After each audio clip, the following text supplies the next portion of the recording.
Guests are already seated. Like I said, we have Mr. K. Carlos Colley. Carlos Colley is the director of the NTD, you call it, at the Ministry of Health. He's already seated, and then we also have a professor from the Liverpool School of Tropical Medicine, and we have Madam Miata S. Sankari from the Medical Assistance Program International. Welcome again to all of you. Thank you so much. Thank you so Okay, much. we just thought to clarify, sometimes when they are reports, they tend to widespread and create create some fear in the minds of our people. So we just thought that it was quite necessary for the Ministry of Health to clarify that there's no emergence of polio. But Mr. Carter, you get the ball rolling. Tomorrow, I'm sure all should be set by now for the MRU conference on tropical diseases taking place in our country. Sure. As a matter of fact, just as you laid the basis, yes, a lot has been done to get this conference going tomorrow. So it will start taking place at the Palm Spring Hotel, very close to the Ministry of Health. So okay. There's a few years away from the Ministry. And how much preparation have you put into place to hold a successful MRU conference? Basically, to get things done in this kind of area where you have lack of resources is kind of challenging. So it's been tough, but with support from the government, that's the Ministry of Health specifically, and that of our partners coming in to support us, we've been able to, we got more than 90% of preparation in terms of getting this ongoing. As a matter of fact, if you are already aware that the Mano River Union Conference is really rotational, so it's being done under the auspices of the Mano River Union Secretariat. Okay, so tomorrow you're going to be seeing the second person in command coming from Freetown to also grace this occasion. So it has been a rotational meeting, specifically looking at the fight against NTDs. So between Cote d'Ivoire, among Cote d'Ivoire, Guinea, Sierra Leone, and then Liberia. So the last meeting was held in Sierra Leone, okay, and then it was 2014 that we should have hosted this meeting. Is this a follow-up meeting? Not really a follow-up. All of the meetings now are follow-up meetings because whatever we discussed in the past meeting, we want to see what we have achieved for the following the past years. I will be asking you as to the significance of this meeting, but first let's just lay the basis around.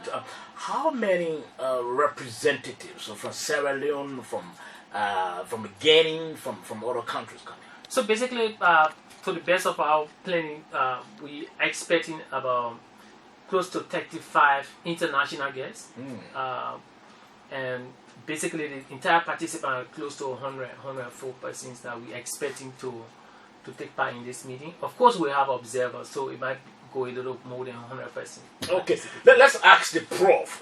Prof, what's your role in I don't know whether you've been part of the planning process or you've just come to partake. What's your role?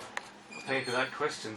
Well, my role is to support CASA and the Ministry of Health, and also, by being an international, provides me a very unique opportunity to help coordinate different cross-country health policies, and that often gets fed back to WHO Afro, which is a broader perspective on Africa, and then ultimately to WHO Geneva. So, for example, in a couple of weeks' time, I'll be attending a meeting to discuss policies for NTDs at WHO Geneva, and I'll be able to take some of the attitudes, the recent knowledge from the Mano River conference, and be able to discuss that in a very sensible manner, in a supportive context as well. From your own perspective, Prof, what do you think this planned gathering is so significant from your own perspective? Well, if I put it into a perspective, you need to have a team. If you want to fight diseases, those diseases go across countries, but you need to have coordination and teamwork across countries. And I think these meetings are incredibly important because it solidifies that network. We might speak different languages. Some of us will be speaking French, some of us will be speaking English. But we have a language of control against diseases, which we want to try and get everyone to kind of move forward in the same manner. So teamwork. So you think this will set the basis for the teamwork? It helps. So As Castle was saying, this is a follow-up and it's a continuation of how you discuss problems specific to each of these 4 countries, but encourage, the policies which act across those countries to make sure that they're well aligned in the countries. And that's, for me, it's a delight to be back in Liberia, because it's not the first time and it won't be the last time either. So I think these type of meetings allow us to kind of build a better team. So are you going to help in trying to build a team, or are you just going to help maybe some other way, and not to help directly being involved with building a team? Very much so. The organisation I represent, Liverpool School of Tropical Medicine, is also funded by the British Government Department for International Development, and we have a specific project called Countdown, which is supporting the Ministry of Health in Liberia in the NTD control programme. In addition to that, we have support of Cameroon, Ghana and Nigeria. They aren't attending the Mana River conference, so we're supporting Liberia, but also knowing that by helping the Ministry of Health, it has a bigger footprint across Liberia to Guinea, to Ivory Coast, as well as Sierra Leone. And then from our perspective, the support that we give the countries in Cameroon, Ghana and Nigeria also be able to benefit from that perspective. We'll come back to you to get the specifics of the sort of support you are talking about, whether financial, technical, or what is it. Let's hear from you, Miata Sankali. What's your role in this whole MRU process? Okay, this MRU meeting is going to be, we have a lot of activities that will be undertaking. And one of the activities will be the launch of our CM plan. The CM is the case management, entity case management plan. And that is going to be the first plan ever, integrated plan ever launched since the system was WHO, as far as I know. And that is a plus for Liberia, because the rest of the other MRU countries are expected to learn from this. And my organization, MAP International, supports the Ministry of Health through our back donors. Ife Hope, former Leprosy Mission Canada, and Ife Hope, former Leprosy Mission Canada, and then the ALM, which is the American Leprosy Mission, they are also our donors who help us and support us as we support the Ministry of Health. So our role here will be to support the Ministry of Health in the implementation of the CM plan. So since this plan is going to be launched on that day, we are also there to support and ensure that the process goes on smoothly. The CM plan, I'm sure, is the case management plan. What does it hope to achieve? What does it seek to address? Okay, before then, we had a project with the Ministry of Health that was just vertical. It was only the Burudi ulcer. Burudi ulcer is one of the neglected tropical diseases in Liberia. And we were only managing Burudi ulcer in Liberia. But then after some time, we saw that there were other neglected tropical diseases of concern that we could also address. But then with the vertical programs that we have with lymphatic filariasis being implemented vertically, and you have leprosy on the other side by itself, you have Burudi ulcer on the other side by itself. So we sat together and said, okay, well, we have these diseases, but most of them have common denominator. You have the identification the same, you have the case management the same. So what can we just join together and see how best we can be able to put our force behind them and ensure that we are able to identify them early from the community, we are able to manage them early so that we can prevent people from having disabilities from these diseases. So when we discussed that, the ministry thought it was that it would be necessary to maximize resources, both human and financial resources, that we can be able to have an integrated program where we'll have a new structure that will be able to support the existing health system to be able to respond to these diseases. So on that basis, we were able to develop this integrated IDM plan that has now become a working material that is going to be launched tomorrow. Okay, we'll come back to you to ask as to how soon do we roll that plan out, and what does it entail to get that plan up and running. But let's hear from Mr. Colley. Mr. Colley, looking at your I'm sure you are a bit exhausted now, putting in all of your energy trying to make sure that this MRU program is successful, is kicked off tomorrow, and then runs up into Friday and then finalized. What is the significance? One listening to us will be thinking as to, but I'm hearing about MRU, Mana River Union, and Tropical Neglected Conference. What is the significance of this conference? So basically, it's good to firstly note that diseases don't have borders. they don't get visa. They don't have to go to embassy to get visa to cross over to the next country. So having said that, what we put, the mechanism we put in is for countries to be able to share experience on how to tackle diseases. So for example, we're going to be telling our colleagues how we do here. They will tell us what are their experiences.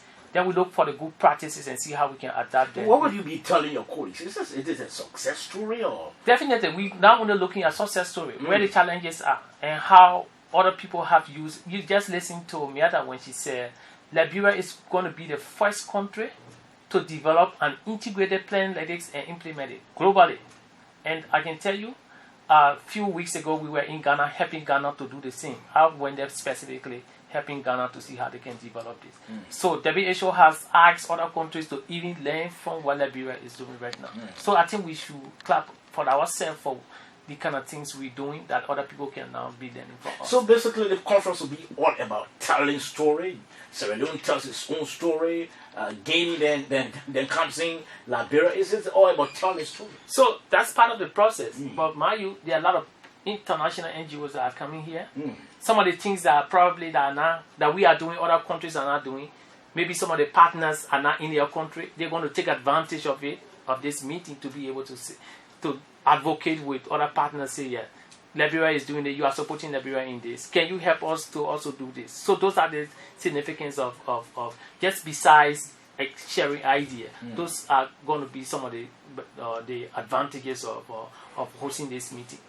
Okay, now let me ask you, the Prof. Prof, you initially said that you have this, you are part of this countdown group, I'm sure, working with countries around the region, trying to address or tackle tropical and neglected diseases.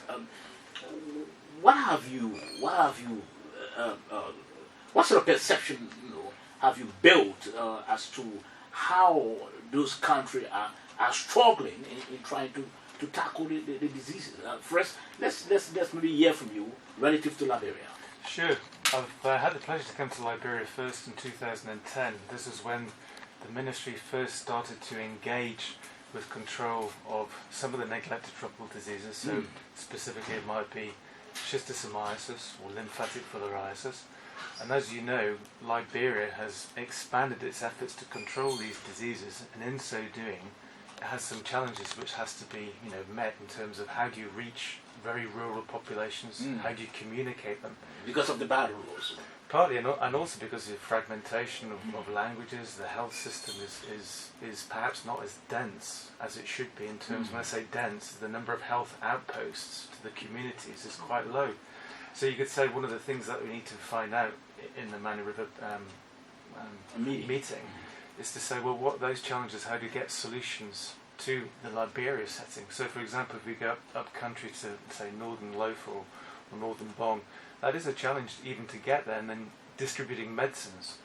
That's also a thing that you have to kind of factor in. It is not easy. It sounds very easy to distribute medicines to communities, but when you put the practicalities on the ground, and I've been up country, and it's a beautiful place to visit, and it's a beautiful place to see how the health workers kind of activate themselves and do the jobs that they do on limited resources. So in Countdown, what we try to do is to take some of the best advice, say, from Liberia, see how that fits into Ghana, see how it fits into Nigeria, because Nigeria hasn't done as good a job, because it's a big place, and there's a lot of places in Nigeria which have had no treatment at all for schistosomiasis. In Nigeria? Oh yeah, certain places there. So that's one of the reasons why you have to congratulate what's happening in Liberia, but at the same time, some of those experiences, the startup of what Liberia learned, that's equally true to certain states in Nigeria. Have you been to Nigeria? I haven't yet, but do you know? Do you have an idea as to why you think Liberia has made some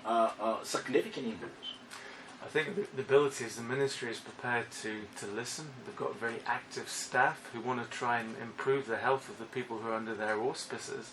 And that is a difficult job when you think of the history behind what's happened recently. For example, we all know the difficulties of Ebola.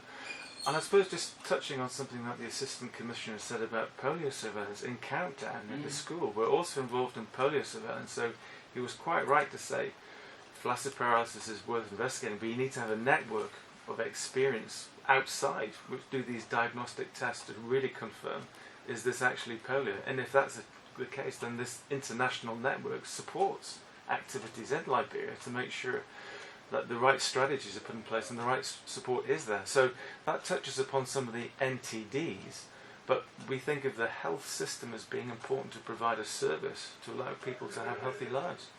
Okay, now let's hear from you. But first, before we come back to you, Amiata, let's tell our listeners that they are listening to Health Talk, 45 minute production of the Ministry of Health Communication Unit. This program is sponsored by FARA USAID and WHO as part of their support to the ministry. This program comes on every Tuesday at 1 p.m. on EOBC. That's the state-run broadcaster, and then also aired on OKFM at 99.5 every Wednesday at 11 o'clock in the morning. We'll be right back after the same.